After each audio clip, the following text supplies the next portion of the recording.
Fried রাইসের সাথে chilli chicken তো আমরা সকলেই খেয়ে থাকি, তবে এভাবে স্টার্টার হিসাবে ড্রাই চিলি চিকেনও একবার ট্রাই করে দেখতে পারেন। খেতে কিন্তু অসাধারণ লাগে। নমস্কার বন্ধুরা, আশা করি সকলেই ভালো আছেন। আমি মৌমিতা, বং ফুডি চাপের আরও একটি নতুন পর্বে আপনাদের সকলকে স্বাগত। আজ আমি আপনাদের সাথে শেয়ার করতে চলেছি রেস্টুরেন্টের স্টাইলে দুর্দান্ত স্বাদের ড্রাই চিলি চিকেনের রেসিপি। তবে এটি ঘরে কি করে তৈরি করে নেবেন, চলুন দেখে নেওয়া যাক সেই রেসিপি আজকের পর্বে। রান্নাটি করে নেওয়ার জন্য প্রথমেই আমি একটি মিক্সিং বোলের মধ্যে নিয়ে নিয়েছি প্রায় 350 গ্রামের মতো বোনলেস চিকেন। এবারে আমি চিকেনটিকে ম্যারিনেট করে নেব। তার জন্য প্রথমেই এতে অ্যাড করে দিচ্ছি 1 চা চামচ পরিমাণে রেড চিলি পাউডার, 1 চা চামচ ক্রাশ করে নেওয়া গোলমরিচের গুঁড়ো, 1 চা চামচ নুন, 1 টেবিল চামচ আদা রসুনের পেস্ট, 1 চা চামচ হোয়াইট ভিনিগার, 2 টেবিল চামচ কর্নফ্লাওয়ার এবং সেই সাথেই একটি ডিম ভেঙে এর মধ্যে অ্যাড করে দিলাম। যদি আপনারা একটু অল্প পরিমাণে চিলি চিকেন বানিয়ে নিতে চান, সেক্ষেত্রে পুরো ডিম না অ্যাড করে ডিমের শুধুমাত্র সাদা অংশটি এখানে অ্যাড করতে পারেন। এবারে এই সব কিছু দিয়ে চিকেনের পিসগুলিকে খুব ভালো করে মেখে নিচ্ছি। যদিও বা বোনলেস চিকেন দিয়েই চিলি চিকেন খেতে বেশি ভালো লাগে, তবে আপনারা চাইলে কিন্তু উইথ বোন চিকেন দিয়েও চিলি চিকেন বানিয়ে নিতে পারেন। আর এখানে আমি চিলি চিকেন বানিয়ে নেওয়ার জন্য চিকেনের পিসগুলিকে কিন্তু খুব বেশি বড় বা খুব ছোট টুকরো করে কেটে নেইনি, মাঝারি আকারে টুকরো করে কেটে নিয়েছি। সবকিছু দিয়ে চিকেনটিকে ভালোভাবে মেখে নেওয়ার পর আমি এটিকে নর্মাল ফ্রিজে 2 ঘন্টার জন্য ম্যারিনেট হতে রেখে দিচ্ছি। তবে হাতে যদি বেশি সময় থাকে আপনারা কিন্তু বেশি সময়ের জন্য ম্যারিনেট হতে রেখে দিতে পারেন। আর এই ফাঁকে আমি চিলি চিকেন বানিয়ে নেওয়ার জন্য কিছু কাজ এগিয়ে রাখবো। যেমন একটা সসের মিক্সচার তৈরি করে নিয়েছি। তার জন্য একটি বাটির মধ্যে আমি অ্যাড করে দিচ্ছি 4 চা চামচ টমেটো কেচাপ, 1 চা চামচ রেড চিলি সস, 1 চা চামচ গ্রিন চিলি সস এবং 1 চা চামচ সোয়া সস। এবারে এই সব সসগুলিকে একসাথে খুব ভালো করে মিলিয়ে নিচ্ছি। তারপর এটিকে একপাশে রেখে দিচ্ছি। যেহেতু চিলি চিকেন হাই ফ্লেমে রান্না করা হয়ে থাকে এবং রান্নার সমস্ত উপকরণগুলি একের পর এক চটপট করে কড়াতে অ্যাড করতে হয়, তাই উপকরণগুলি যদি আগে থেকে রেডি করে রাখা যায় তাহলে রান্নার সময় কিন্তু আর কোনো হুড়োতাড়া হয় না। অন্য একটি বাটির মধ্যে নিয়ে নিয়েছি 2 চা চামচ কর্নফ্লাওয়ার এবং সেই সাথেই 1/4 কাপ রুম টেম্পারেচারে থাকা জল অ্যাড করে একসাথে খুব ভালো করে গুলিয়ে নিচ্ছি। তাহলেই কিন্তু আমাদের কর্নফ্লাওয়ারের স্লারি একদম রেডি। এবারে একটি প্যানের মধ্যে পর্যাপ্ত পরিমাণে সাদা তেল গরম করে নিচ্ছি। তেল ভালো মতো গরম হয়ে এলে এর মধ্যে ম্যারিনেট করে রাখা চিকেনের পিসগুলিকে একে একে অ্যাড করে দিচ্ছি। গ্যাসের ফ্লেম মিডিয়ামে রেখে উল্টে পাল্টে চিকেনের পিসগুলিকে বেশ একটু সোনালী রং হয়ে আসা অবধি ভেজে নিতে হবে। হাই ফ্লেমে কিন্তু চিকেনের পিসগুলিকে একদমই ভাজা যাবে না, না হলে চিকেনের ওপরে খুব তাড়াতাড়ি রং চলে আসবে, ভেতরে কিন্তু খুব একটা ভালোভাবে ভাজা হবে না। যেহেতু আমার ফ্রাইং প্যানটা ফ্ল্যাট, তাই এর মধ্যে কিন্তু সব চিকেনের পিসগুলি একবারেই চলে এসেছে।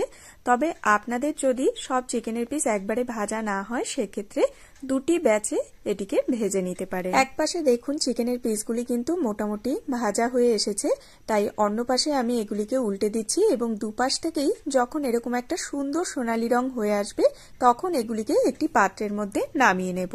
আপনারা যারা আমার এই ভিডিও দেখছেন তারা কোন দেশ থেকে দেখছেন বা কোন রাজ্য থেকে দেখছেন এবং আমার ভিডিও আপনাদের কেমন লাগে আমাকে কমেন্ট বক্সে কিন্তু অবশ্যই কমেন্ট করে জানাবেন।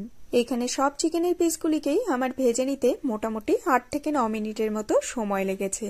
তবে দুদিকেই যখন চিকেনের পিসগুলি মোটামুটি সোনালী রং হয়ে এসেছিল তখন কিন্তু লাস্ট 2 মিনিট আমি হাই ফ্লেমে চিকেনটিকে ভেজে নিয়েছি।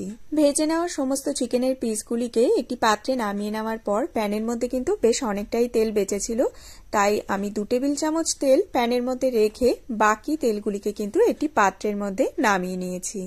এইভাবে চিলি চিকেন বানিয়ে সন্ধ্যার সময় ইভিনিং স্ন্যাক্স হিসেবেও আপনারা ঘরে সার্ভ করতে পারেন। এছাড়া বাড়িতে যদি কোনো পার্টি অ্যারেঞ্জ করে থাকেন সেক্ষেত্রেও আপনারা কিন্তু স্টার্টার হিসেবে এই চিলি চিকেন সার্ভ করতে পারেন। এটি খেতে কিন্তু দুর্দান্ত লাগে। প্যানের মধ্যে যে 2 টেবিল চামচ তেল বাঁচিয়ে রেখেছিলাম তার মধ্যে এবারে অ্যাড করে দিচ্ছি 1 টেবিল চামচ পরিমাণে কুচিয়ে নেওয়া আদা এবং রসুন।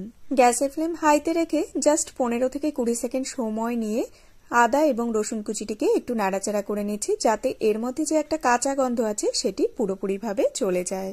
একটি মিডিয়াম সাইজের ক্যাপসিকাম আমি চৌকো করে কেটে নিয়েছিলাম, সেটিকে এর মধ্যে অ্যাড করে দিচ্ছি। আর সেই সাথেই 2টি মিডিয়াম সাইজের পেঁয়াজ 4 টুকরো করে পেঁয়াজের পাপড়িগুলিকে আলাদা করে নিয়েছিলাম, সেটিকেও এর মধ্যে অ্যাড করে দিলাম। গ্যাসের ফ্লেম হাইতেই রেখে 2 মিনিটের জন্য সবকিছু একসাথে নাড়াচাড়া করে ভেজে নিচ্ছি।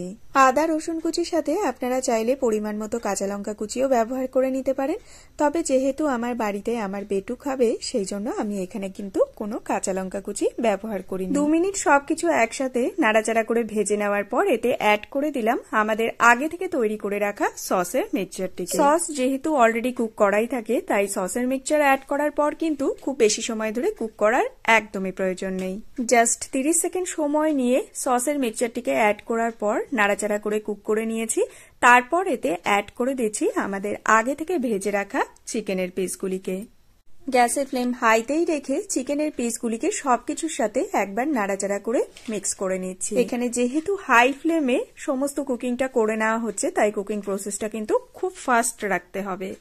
1 মিনিট সময় নিয়ে হাই ফ্লেমে সবকিছু একসাথে নাড়াচাড়া করে মিক্স করে নেওয়ার পর আমরা যে আগে থেকে কর্নফ্লাওয়ারের স্লারি বানিয়ে রেখেছিলাম সেটিকে এর মধ্যে অ্যাড করে দিলাম। তবে যেহেতু আমরা কর্নফ্লাওয়ারের স্লারিটিকে আগেই বানিয়ে রেখেছিলাম তাই এটিকে কড়াতে অ্যাড করার আগে খুব ভালো করে কিন্তু একবার মিক্স করে নিতে হবে।